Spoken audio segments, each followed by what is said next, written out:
Penny, we've reached the stage where we're sort of seeing you discovering you, 50, beginning to understand a little bit who you are. What led you into thinking that you might, what was the motivation for thinking about training to begin with, and leadership training especially? My last husband had been involved in management training, and I used to attend a lot of the programs with him. He even occasionally let me do sort of half an hour of my own bit. Now, observing him in the very early days, I put him on a pedestal. I mean, he was a very good trainer, make no mistake. He was a good trainer.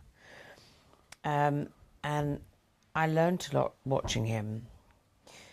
But one of the things that, and it's probably what began to create the cracks in the marriage, was the more I observed, the more I thought there are some things here that I don't think are really very useful. And one of the, I suppose the main thing that really impacted me was people would leave those programs saying, absolutely brilliant, best program I've ever been on, all this great stuff. But when I looked at it, actually I thought, we're actually no better than any other consultants, because people still forget 80% of it within 6 weeks. And that's always been the challenge with training. Over the time that I was with Dennis, I obviously, and I seem to be very good at bringing clients in, even if I didn't do too much of the delivery. I was very good at building relationships with the clients and getting them interested enough to want to do something. So I realised that actually we had this same problem. They may think it was great fun and thoroughly enjoyed it, fantastic 2 days, 3 days, whatever it was, but were they really utilising it? Now, I think I'd already discovered in going through this transition that I had to do something that was meaningful for me. I couldn't do anything, I wasn't interested in doing something that would just earn money. I needed to do something that really made a difference, if you like. That's what I cared about. And so when my marriage broke up and everything else and got no money, I did all sorts of weird and wonderful things in that time. And although they were very different, I think many of them contributed to my thinking, because I did not have a clear idea about what I wanted to do. I really didn't know exactly what I wanted to do, but there was a sort of picture emerged. Yes. What sort of weird and wonderful things? I qualified in... You can tell us, we won't. Well, we won't tell anybody. No. I qualified in massage, in sports massage, in aromatherapy, reflexology, Reiki healing, something called Orozoma colour healing, and I qualified as a hypnotherapist. And there were two things that probably helped give me the insight into wanting to do something more. The one was hypnotherapy, and whereas I really enjoyed it, and it was hypnotherapy with NLP, neuro-linguistic programming, one of the things that I began to think was, hang on a minute, people come along for hypnotherapy, and even if it works, it's me doing it for them. It's not them doing it for themselves. I understand. So that was a sort of thought that began to emerge. And then the colour healing, which was seriously weird and wonderful, and that was one of the more spiritual things I did. Have you ever heard anything about Orozoma? Do you know what Orozoma is? No, we neither of us know. Okay. I know, she knows. It's a set of bottles. You have a set of bottles, and the bottles, crystal bottles, about 2.5 inches deep, 3 inches maybe. I'm not very good at measurements. And they're full of oil and essence. And oil and essence doesn't mix, it separates. So the colours separate as well. So you've got 100 of these bottles. In fact, I think it's more now. 100 of these bottles, all different colours: red, yellow, blue, green, pink, blue, orange, mauve. Every colour you can imagine. And you can ask somebody to choose 4 bottles, and I could do a reading of their life at a physical, practical, mental, spiritual level. And this got heard about by one of the wives of somebody in the Young Presidents Organisation. And I suddenly found that I was being asked to go all over the world doing talks, which I have to admit scared the shit out of me, but going to places like Istanbul, Nigeria, all sorts of different places, Salzburg, to do these talks. And people, I used to get queues of people wanting readings, just non-stop. And it was the same thing. Now, the young presidents would have had me going on doing that for a long time. And I just became, disillusioned is too strong a word, but I thought, how much value is this really adding? It may be giving people an insight, but what are they doing with it? I want to be doing something that really makes a sustainable difference. Yes. Not, oh, wow, you've told me about my life, isn't Yes. that exciting? Was it because most of that work was sort of retrospective rather than future looking? It was. It was as I was doing it, I was beginning to become clear in my mind about, I love doing this, but it's not enough. I want to do more. So if you like, all the different things I'd done, whether it was healing, whether it was colour therapy, whether it was the training I'd done, observed before and done a really little bit of, it all coalesced to me saying, actually, there's something here I want to be doing that's more. And I began to think, could I design a program where people come on it, yeah, they enjoy it, but it becomes sustainable. It occurs to me that in listening to these bits and pieces that as you described them that you did, there's a common core here from this young, rebellious, independent, vaguely dangerous sort of girl that you were. Each of the things that you did in this period of hypnotherapy, and they're all very caring. They're all for other people. Is this an intrinsic part of your thinking? 'Cause here we have somebody who wasn't sure whether they liked themselves, wasn't sure what they were all about, who admittedly was a bit of a people pleaser, still, in a way, if I may put it this way, pleasing people. Did you find that the work that you were doing with hypnotherapy, for instance, was also an attempt to make other people feel better about themselves? Or was it because you thought that the hypnotherapy could change them? Or was it further than that hypnotherapy was effective, but it was still, as you actually put it, doing things for other people?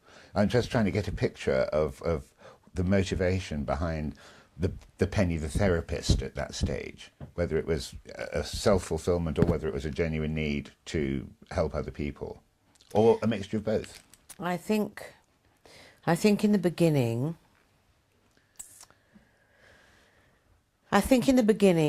it was just that I want to help other people. That has never left me. Sometimes it's driven me down paths where I do things that are really unhelpful, but I didn't know it at the time. As we all do. I'd keep wanting to give people advice and tell them what to do it for themselves. And that was a growing sense that I had, but it grew more and more, which is why all of this, as I said, almost came together at one time. I don't think any of those therapies, anything I did, was an accident. They were all. I don't believe there's any such thing as coincidence. No. I think if you can begin to recognise that most of the things that happen in your life is because you've pulled them towards you and you need them in some way, shape or form, it's are you then able to take what you need from those experiences and do something useful. So I think it was as though whatever I worked with, if I was working with colours, if I was working with people, whatever I was doing, it was as though the clarity was emerging.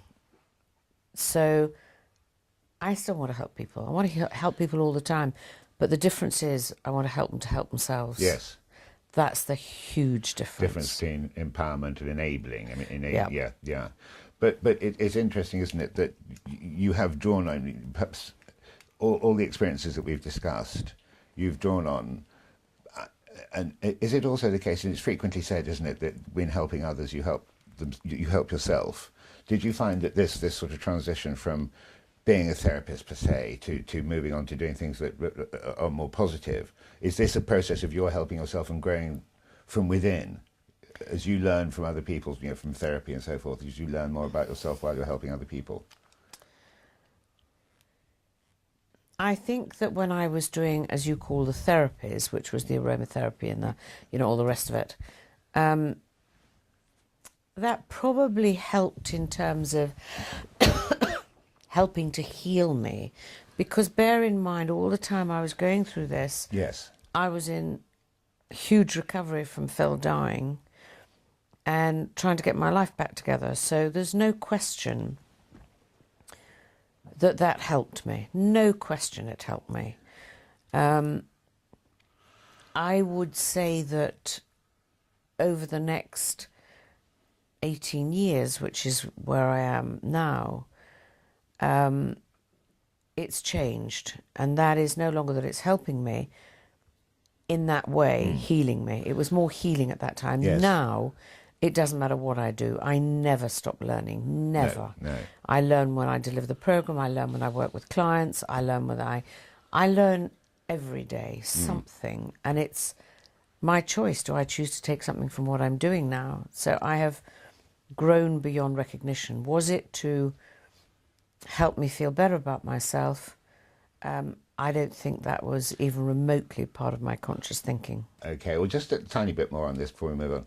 The self-worth thing, which we mentioned earlier, do you feel that you're now recovering that degree of self-worth? Is it by helping other people that you effectively find yourself? This is what I'm trying to get at.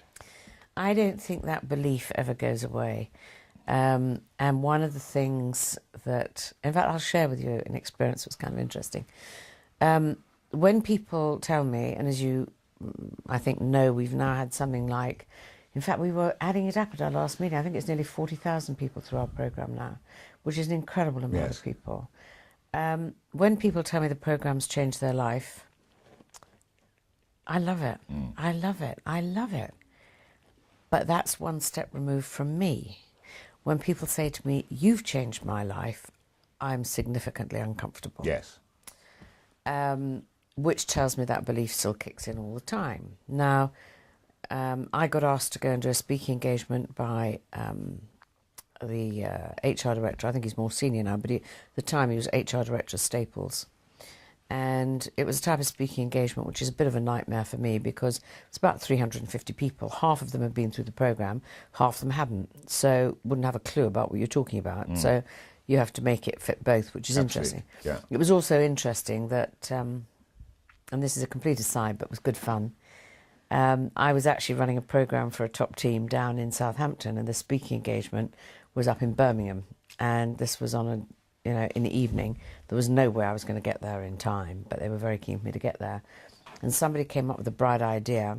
Well, you know how you could get there quickly. You go up on the back of a motorbike. Yeah. So that's what I did. Oh, good for you. I got taken up on the back of a motorbike. Ewan still says he missed a trick. He should have had me go straight up on stage on the back of the motorbike. Absolutely, yeah. Anyway, so I went there, but Ewan said to me at the end of the evening, he said, Pen, I know you fairly well. He said, I've never seen you so uncomfortable. He said, A, you got a standing ovation when you went up on stage, as well as came off. But he said you had people queuing up to see you with your book, asked to sign you, and they were almost in awe of you. He said you couldn't handle it. He said you went to bed early. Penny, one of the things that is commonly talked about when people have had tragedies in their life and incredible hardship is this theory of the rock bottom.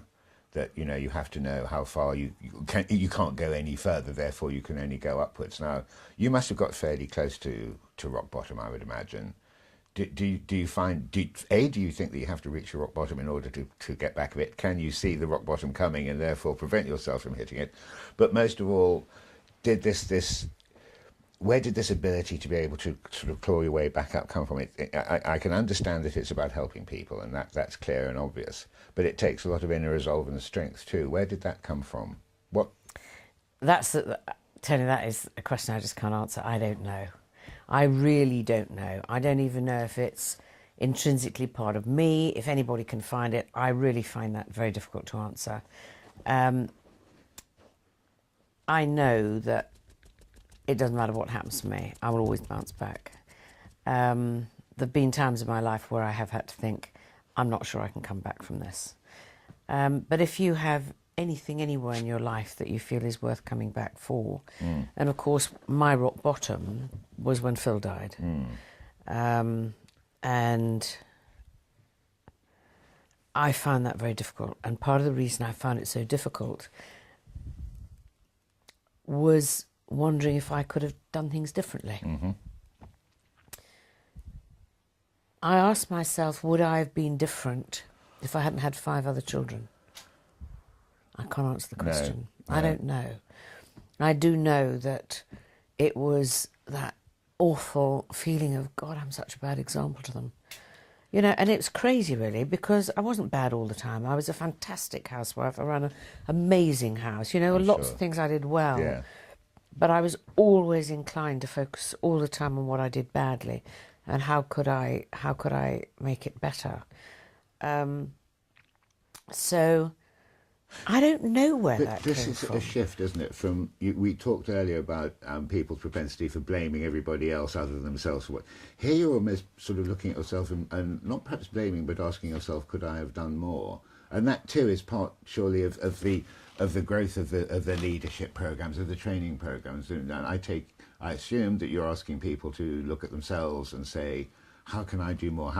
There must be a lot of people who possibly watching this program who feel that there comes some sort of managerial bottom. You know, they're struggling to improve and perhaps blaming the company or their colleagues. It's the same thing, is it not, that you then look to yourself and say, actually, what can I do? Yeah, and it really is, and I don't want to overemphasise the blame that I felt, but I do remember that must have been about 2 years after Phil died. I'm not very good at time, but I think it was about that. I watched the film A Beautiful Mind. That's a true story. Yes. There's somebody who was able to deal and handle schizophrenia. Yes. And I asked myself time and again, could I have done more to help Phil? So it was that really rocked me. But I used to believe, because the way you've asked the question, there's so many answers, different ways I could answer the question. I used to believe that one had to hit a rock bottom to be able to change, that you had to have had a horrific experience. The thing that I've discovered, which has been exciting and amazing for me, is a lot of people can come on the programme and dramatically change their life that may not be that bad, but a lot of room where they'd like to change it. And they turn their life around without hitting a rock bottom. So, and that's luck that I discovered that in the programme. You know, it's luck. But I do think that to have, you know, everybody, Tony, there's nobody alive who hasn't had some shit experiences in their life. You've had some, you know, we all have. There's nobody who hasn't. That's almost, so what? We can either choose to carry it around like a bag of shit and tie it to us and never put the damn thing down, or we can say, hang on a minute, that happened. Yes. So what am I now going to do about it? How do I now want my life to be? And am I constantly going to be doing this and saying, I've got to rely on everything outside of me, or am I going to say, what can I do? You know, I was in a pretty bad space at that time. I'm now in a very different place. Yes, yes. And have I had people around who've been supportive? Yes. Have there been some people who tried to stop me because they were so worried that I could make it even worse? Because they cared. They thought, my God, you're stretching yourself and this could make it worse. You know, there was so much stuff going on. But I do think reaching a rock bottom and giving you a real serious wake-up call is pretty powerful. Yeah, yes. But for some people that can knock them completely, and they don't see how they can get up again. The interesting thing, I mean, the rock bottom line, I accept that not everybody has to hit one. The trick is to know when you're heading towards one. But the interesting thing was, did I have a good team around me? And one of the things that occurs to me is that you sort of make this fight back as you have into your lovely place that you are now. Was it the ability to be able to lean on other people, to look at a team and say, actually, I need your help as much as you need me? Is this what I'm trying to get at is, what's the fabric of the theory behind the leadership program and all of the programs that you have, the management programs? Is it this sort of wonderful human fabric of being able to say, actually, I need help and I'm not afraid to ask for it anymore because I'm beginning to feel more comfortable about myself. I don't feel somehow diminished by asking for help and by being able to, you know, be more open. Right, there are two different things there, okay? One is about asking for help, the other is about being more open. Yes, I accept two different things. Yeah. So the first thing I'd say is I would say it's only in the last year that I've really begun to have the ability to honestly ask for help. It's never been a strength of mine to be able to do that. I've always felt I need to do it on my own. At times, stupidly. Have I had support around me in terms of friends who've always been there, you know, and I have one or two good friends. You know, Hazel has been in my life now for whatever it is, I don't know, 35 years, and she's fantastic. But there's also a difference between asking for help and support and being able to connect with people. Yes. And one thing I've been unbelievably lucky with is I seem to be able to connect with people. And I think I seem to be able to connect with people exceptionally. Whether it's just a gift I've been given, whether it's because I care so much about people that they sense it and feel it, I really don't know. Some of my clients I have the most amazing connections with. And I think that has been its own support, whereas I haven't had to ask for support. It's almost sort of, been there by being created, but in a different way. But that's being open, though, isn't it? That's being aware, and that's being ready to accept input from other people. Yes. But you still have a problem with the whole issue of asking for help, I can detect. I do. In management terms, wouldn't that sometimes be suggested to be sort of a feeling of insecurity, that if I ask him for help, he seemed to be cleverer than I am, therefore I've, sort of lessened my own standing? It could. I'm absolutely sure you're right, Tony. I don't like to admit it, but I'm absolutely sure you're right. But one of the things that, and this is one of the things I am proud of, although it does occasionally bite me in the bum, and it comes back to what you asked about being open. I've worked with, observed, seen a lot of consultants, and a lot of the time, however bright they are, what they do is they stand out in front and tell you what to do differently to improve your life in some way, Yes. your business, your project management, your leadership, your whatever the hell it happens to be. Now, they don't often tell you who they are. And I don't mean in terms of qualifications and abilities and skills. But the real them. I mean the real them. This is who I am. This is where I learned what I learned. This is where I screwed up. And I decided to make a very conscious decision very early on. Am I prepared to stand out there and say, this is who I am? And the choice I made was that, yes, I would. And it bites me in the bum a few times, because if I'm out there telling people the saga of my life, so that I'm saying this is how I began to learn about responsibility, and you're on stage in front of 400 or 500 people, 90% of them are men in IT or finance, you can see them sitting there going, oh my God, too much information. Oh God, I don't need to know all this. But you may impact that 10% quite considerably. And I've had to make a conscious choice. If that's the reaction of a percentage of people, and I have to say it's quite small now, but if that is the reaction of a percentage of people, am I going to allow that to change me, or am I going to continue to live by my values and have the courage to still say this is who I am? For example, I now do act as coach to some very senior people. And I remember the very first time I went to meet somebody who was one of my favourite clients, but sadly is now dead, Scott Davidson. He was CEO of ICI Acrylics, and a very special guy. And a person in HR said she thought I'd be great for him as a consultant, as a coach. Yes. And I remember going out to meet him in Brussels, very first time I met him. And I went over there, and one of the first questions he asked me is, what qualifications have you got? Yeah. And I said, I haven't got any. Yeah. And he was shell-shocked. And I was very open about who I am. I said, this is who I am. And he did work with me, and he was a fantastic client. I adored him.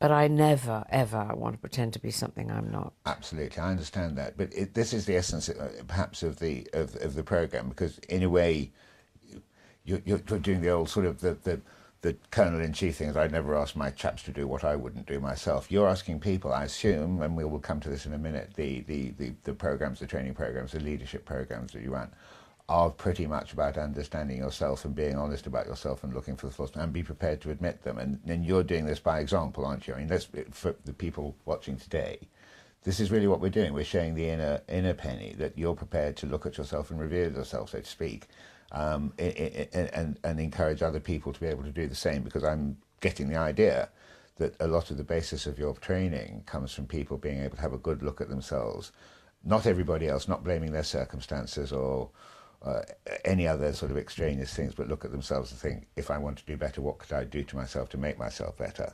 Is that the sort of hub of it? It is that. And the interesting thing is, and I'll tell you a little bit about the program, but the interesting thing is that when I look at that program, it never ceases to amaze me the impact that it has, never.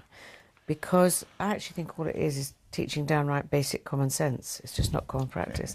There's nothing new there. It's really bringing back to people's conscious awareness that which they already know. And it is about being open. I mean, it's absolutely mesmerising to me that, and sometimes we work with integrated teams from the same company. Yes. Sometimes we work with people from a company who are different levels, different areas, different everything. Sometimes we work with people from different companies altogether. But one of the things we do, the very first thing, is get people to say who they are. Yes. And because of the way we ask them to do it, they really do say, this is who I am. And it's absolutely fascinating. You can get people sitting in that room who say, God, I've worked with you for 20 years. I didn't know that about you. And you think, how can people not recognise the importance of knowing the human being that you're going to be working with?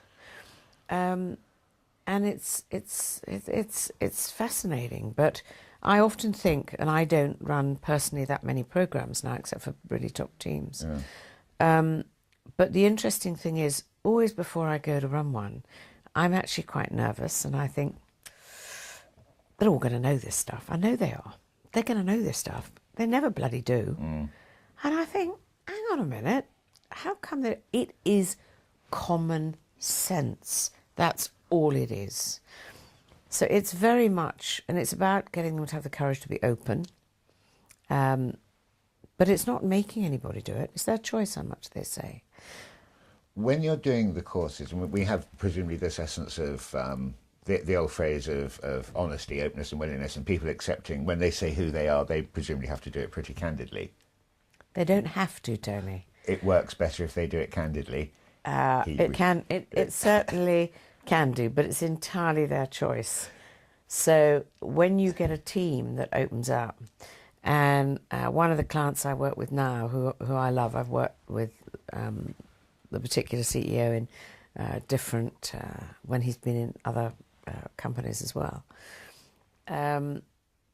He always will follow me, so I will introduce myself first. He will always go next and be remarkably open, so that as the CEO, people, it's almost as though he's giving them permission to do the same. Yes.